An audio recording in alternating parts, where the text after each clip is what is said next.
sallallahu alaihi wasallam, berbohong terhadap Allah dan Rasulnya. Jadi ada dua. Al-kadhibu umuman, berbohong secara umum, berdusta. Ayah bunda yang dimuliakan Allah, qala al-Imam an-Nawawi, apa itu al-kadhib? Apa itu berbohong? Imam Nawawi sudah mendefinisikannya. Al-kadhibu huwa al-ikhbaru 'an asy-syai'i bi khilafin ma huwa. Berbohong itu menyampaikan berita atau pernyataan 'an asy-syai'i terhadap sesuatu bi khilafin ma huwa. Yang berita itu, pernyataannya itu bertentangan dengan apa yang sebenarnya terjadi. Itulah berbohong. Lawan bohong ini apa? As-sidq. Apa itu as-sidq? Jujur. Ayah bunda yang dimuliakan Allah, berbohong ini posisinya dalam agama itu menilai akhlak orang baik atau tidak itu dilihat dari kredibilitasnya, kata orang, bahasa sekarang, bahasa zaman sekarang. Orang baik atau tidak bisa dinilai dengan jujurnya dia atau tidak. Makanya Nabi kita Muhammad sallallahu alaihi wasallam, ayah bunda, Nabi kita itu di Arab, di Mekah, dia itu terkenal dengan gelar Al-Amin. Al-Amin. Jadi dia itu lebih banyak dipanggil orang dengan Al-Amin, bukan Muhammad. Mengapa orang ini gelar dari orang, ayah bunda? Kita ini mendapat gelar yang terbaik itu memang tergelar dari masyarakat tu lah. Kalau gelarnya baik, kalau gelar tak baik, malu juga kita. Jadi masyarakat Arab di Mekah itu, Nabi kita itu dikenal dengan Al-Amin. Sejak remaja sudah dikenal. Mengapa demikian? Karena beliau itu asli, karena beliau itu jujur. Kemudian beliau itu amanah. Saking amanahnya ayah bunda, orang nyimpan barang-barang berharga di zamannya bukan ke orang ke bank atau ada suatu lembaga, tidak ada. Di situ disimpannya. Kemana disimpannya?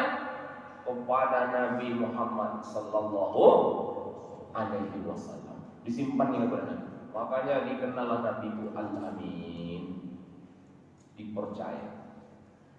Kemudian Nabi berdagang punya modal enggak, ayah bunda? Inilah satu-satunya di dunia ini diakui oleh orang ahli ekonomi manapun, orang berdagang tanpa modal. Biasanya orang buka bisnis, buka usaha, dia hitung dulu modal. Berapa modal saya supaya saya bisa buka usaha? Mau dihitunglah, sewa ruko berapa, gaji karyawan 1-2 bulan pertama berapa, operasionalnya berapa, listriknya berapa, modal beli barang semuanya, pengadaan semua, total semua bisa mencapai, ada yang 1 miliar, ada yang 2 miliar dan lain sebagainya. Dihitung orang, kalau enggak mana bisa buka usaha? Nabi kita ayah bunda, dia buka usaha, berbisnis, berdagang, dia tak ada pakai modal, tak pakai duit. Jadi yang dipakainya apa? Ini dia yang kita kaji ini. Nabi menengokkan ke orang, dia betul-betul asli, amanah. Orang yang jujur dan amanah. Sehingga dia membawa barang dagangan Siti Khadijah, Siti Khadijah waktu itu juragan terkenal, tajir, kaya raya. Apa kata Nabi? Biarlah aku bawa barang-barang daganganmu ini, aku jual, dan nanti keuntungan bagi hasilnya yang sudah kita sepakati aku berikan. Dicatat, kemudian dijual oleh Nabi, dan rata-rata yang dijual oleh Nabi itu tak sampai memakan waktu sehari sudah habis barang.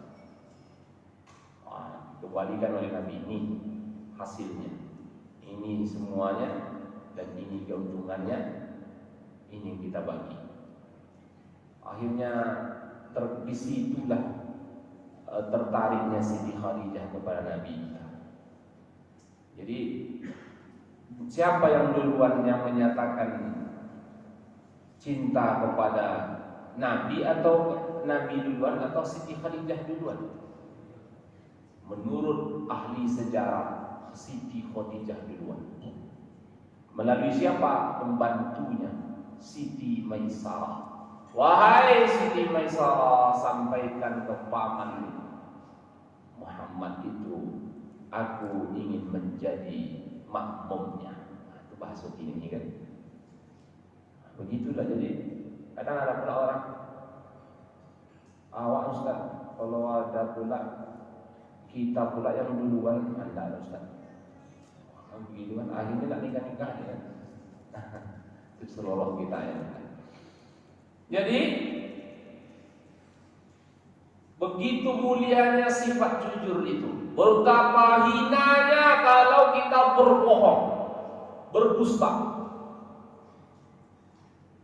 Abu Lahab, mengapa dia diabadikan Allah dalam surah Al-Quran?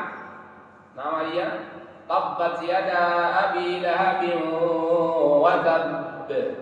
Salah satunya ayah bunda, karena dia sifatnya itu pembohong, suka berdusta, mengada-ada, sehingga bagaimana orang benci dengan keponakannya sendiri. Jadi paman kandungnya itu Abu Lahab itu, Nabi kaya dengan paman ayah bunda.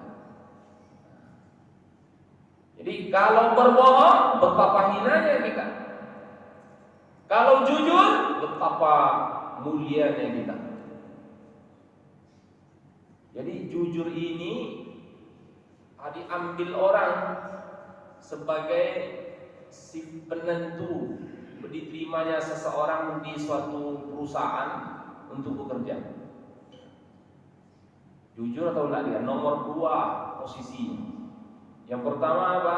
Yang pertama yang dinilai orang adalah kedisiplinan. Yang kedua kejujuran. Penentu. Banyak orang menghabiskan uang di perusahaan atau dimanapun ayah bunda gara-gara apa? Gara-gara untuk mengamankan keamanah orang, kejujuran. Sehingga dibuatlah CCTV di segala sisi, dibuatlah nanti pengamanan berbasis ICT, belum lagi nanti security-nya berlapis. Kenapa? Karena untuk mencari amanah itu. Jadi mahal harganya jujur itu bunda, betul enggak? Ya, bunda mencari suaminya apa bunda? Soleh, betul.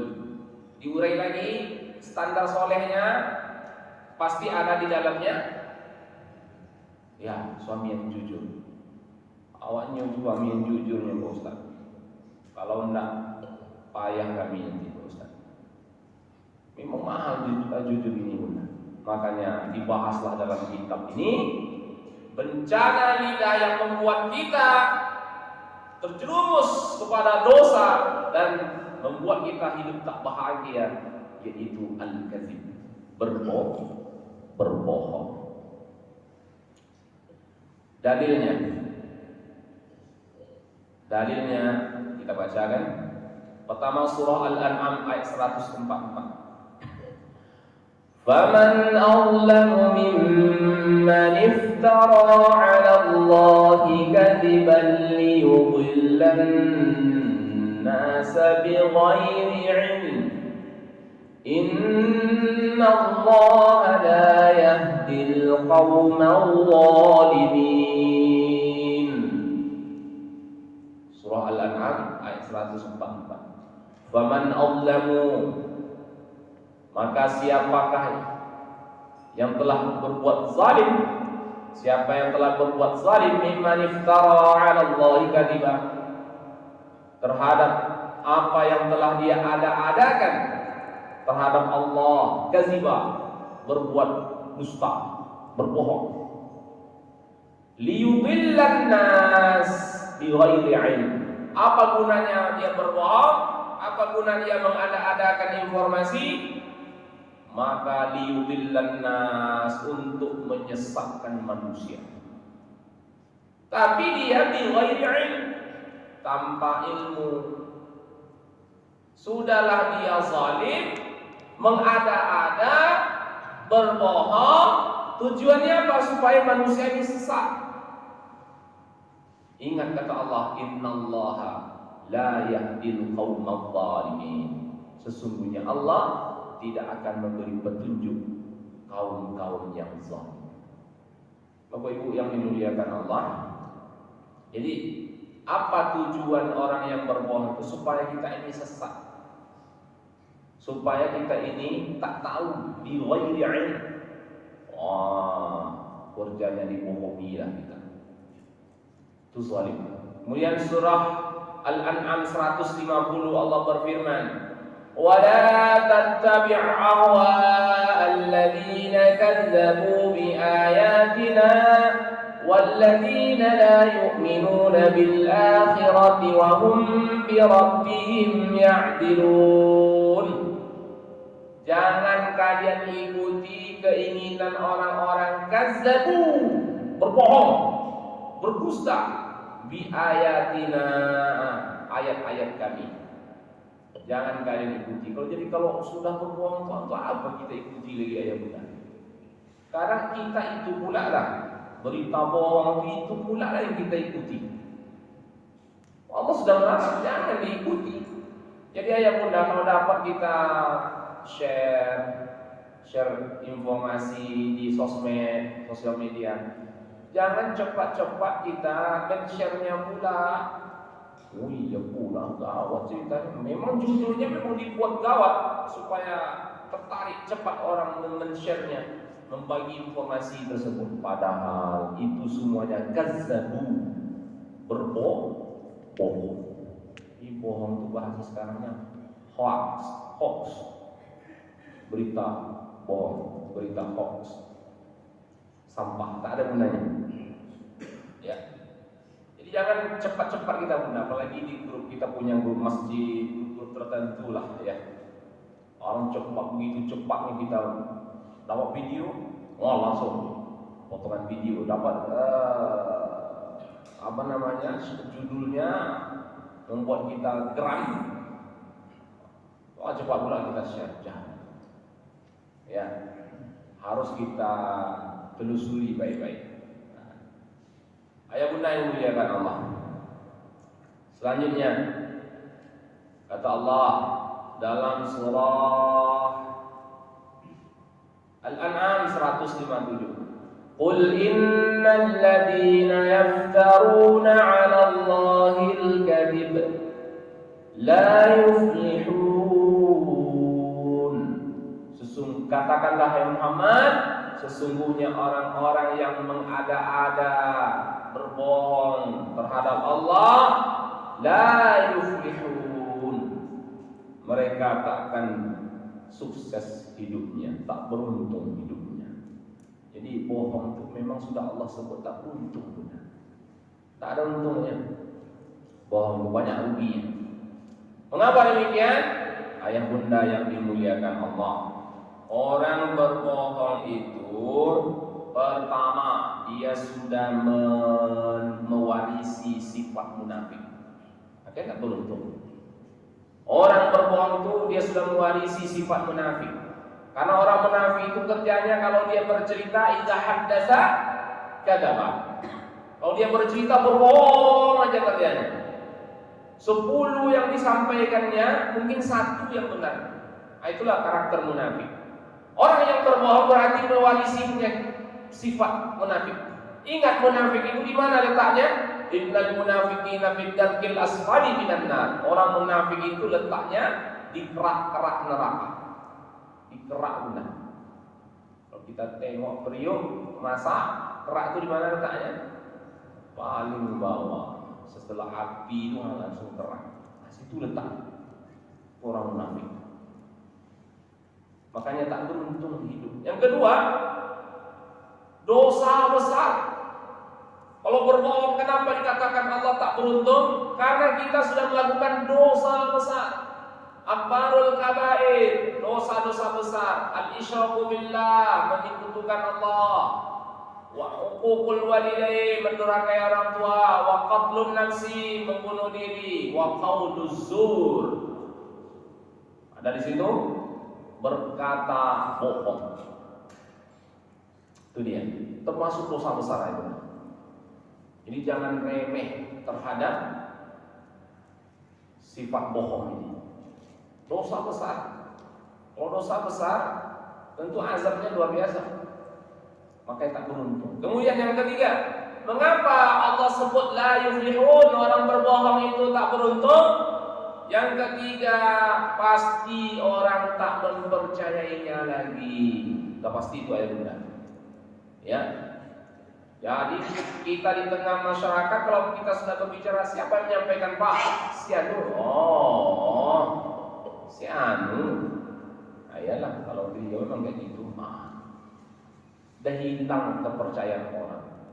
Sehingga apapun yang mau kita sampaikan, orang berpikir dibuatnya. Tapi kalau kita tak pernah berbohong, sidik, jujur, amanah kan? Apa yang kita sampaikan itu ayat bunda, orang semuanya belum disampaikan oleh orang dah siap untuk menerima informasi. Betul tak? Tapi kalau berbohong, sekali dia berbohong dengan orang, tahu oleh orang, Allah ya Rabbi, untuk kedepannya ayat bunda orang sulit percaya dengan kita. Yakinlah. Ya. Kemudian yang berikut, ayah bunda yang dimuliakan Allah. Yang keempat, mengapa bohong itu tidak beruntung hidup kita? Karena orang yang berbohong selalu merasa gelisah. Pasti gelisah. Ya. Jadi kalau menurut ilmu psikologi, pernah saya bertanya, mengapa Bapak perlu mengadakan wawancara tes kerja? Oh iya Pak Ustaz, penting. Karena data CV, data kurikulum vitae, biodata, data riwayat hidupnya itu perlu kita gali. Nanti ditengok apa yang ditengok. Saya tanya satu, tengok matanya. Kata begitu. Kok matanya ditengok? Orang berbohong itu tak bisa matanya berbohong, Pak Ustaz. Oh begitu. Pasti orang berbohong itu secara psikologis jiwa dia pasti gelisah. Matanya tak berani menatap dengan orang yang berbicara. Dia begini-gini dia Ustaz, nengok ke atas. Berpikir, dia mulai memikirkan jawabannya. Oh, baru tahu pula saya dikasih tahu ya. Kemudian cara dia duduk, kemudian cara dia berbicara, gugup atau bagaimana? Karena orang berbohong itu pasti jiwanya gelisah karena yang disampaikannya itu tak benar. Gelisah dia. Ya, mana ada orang Ustaz, dia bohong Ustaz. Tapi tidak ada dia gelisah. Gelisah itu ayat benar, hati itu gelisah. Pernah suatu kejadian, tak salah saya baca itu di Belanda itu pernah salah. Mudah-mudahan tak salah, tapi kita tak penting di mana kotanya. Tapi pernah saya baca ayat benar. Kejadian nyata. terjadi suatu pembunuhan di negeri itu, dan yang dibunuh ini orang hebat, tokoh. Tentu orang geram semuanya. Siapa pelakunya ini? Siapa pelakunya ini? Karena ya orang menghilangkan jejak lah. Akhirnya ayah bunda dikumpulkan para ahli-ahli, enggak juga dapat. Siapa pelaku? CCTV tidak ada pula. Sidik jari tak ada juga. Tak ada jejak. Tapi orang ingin mengusut siapa pelakunya ini. Nah, akhirnya apa? Ada yang diindikasikan oleh polisi 10 orang. Tapi tak boleh salah tuduh. Cuman baru indikasi yang mengacu ke sana. Beberapa informasi dikumpulkan oleh kepolisian, kayaknya 10 ini bisa kita identifikasi. Caranya bagaimana? Kita panggil satu-satu. Masuk, panggil. Semuanya dipanggil. Tak ada dapat indikasi bahwa mereka ini yang melakukan pembunuhan itu. Jago-jago lah mereka itu mengelaknya. Akhirnya ada seorang ahli sains di negeri itu, dia ingin mendeteksi pakai pakai ICT, pakai teknologi. Caranya bagaimana? Nanti ayah bunda dipanggil orang tuh, diletakkanlah beberapa titik alat dekat jantung ini. Diletakkan, nanti polisi nanya, panggil satu-satu, dia menengok di layar. Kau kenal dengan yang dibunuh? Yang kemarin dibunuh? Kenal Pak. Kau nak yang bunuhnya? Begitu selesai ditanya, tidak Pak, tidak saya. Ditengok getarannya itu oleh orang ahli sains tadi di layar. Memang tak ada bergetar. Dipanggil 10-nya itu masuk. Nah, dari 10 itu ya bunda ada satu. Yang satu itu diulang lagi, coba ulang lagi. Diulang. Bapak yang membunuh?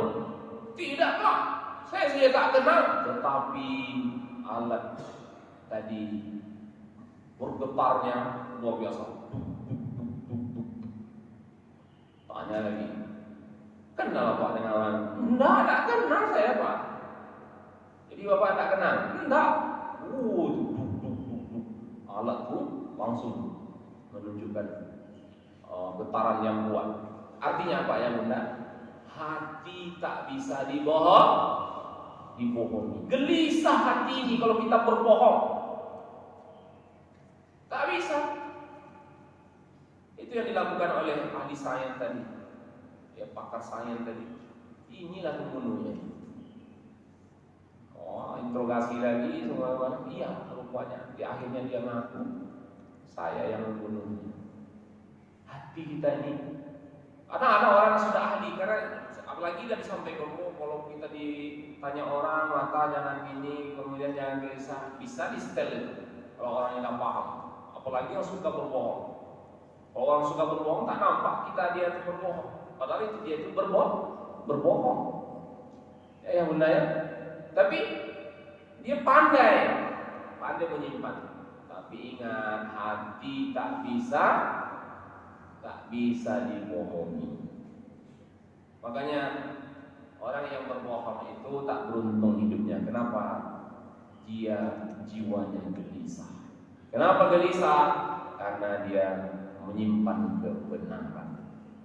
Yang Sebenarnya dia tahu itu benar dan dia sudah tahu juga dia salah. Disinilah perang jiwa kita. Jiwa kita ini adalah fitrah. Jiwa kita ini dasarnya suci, bersih. Tidak bisa ya bunda, oh saya nanti saya berbohong, hati saya pasti tidak bisa. Hati ini tidak bisa dibohongi.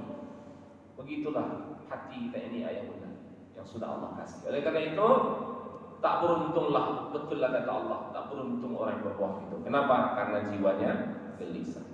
Nah, yang ketiga, yang kelima, kenapa orang yang berbohong itu la yuflihun, tak beruntung? Karena orang yang berbohong itu ya bunda biasanya dia itu akan candu untuk berbohong. Cenderungnya nanti akan candu untuk berbohong. Ingat, satu kebohongan bisa membuka kebohongan berikutnya. Contoh kecil saja lah ya bunda. Murid, saya dulu guru, saya sering contohkan murid.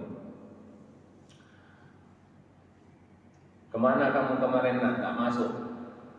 Iya Ustaz, saya sakit. Dia sebenarnya tidak sakit. Saya sakit. Tak bohong ya. Tentu nanya lagi saya, sakit apa nak? Sakit perut Pak Ustaz.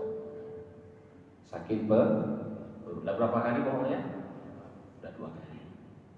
Tanya lagi, sudah dibawa berobat kemarin?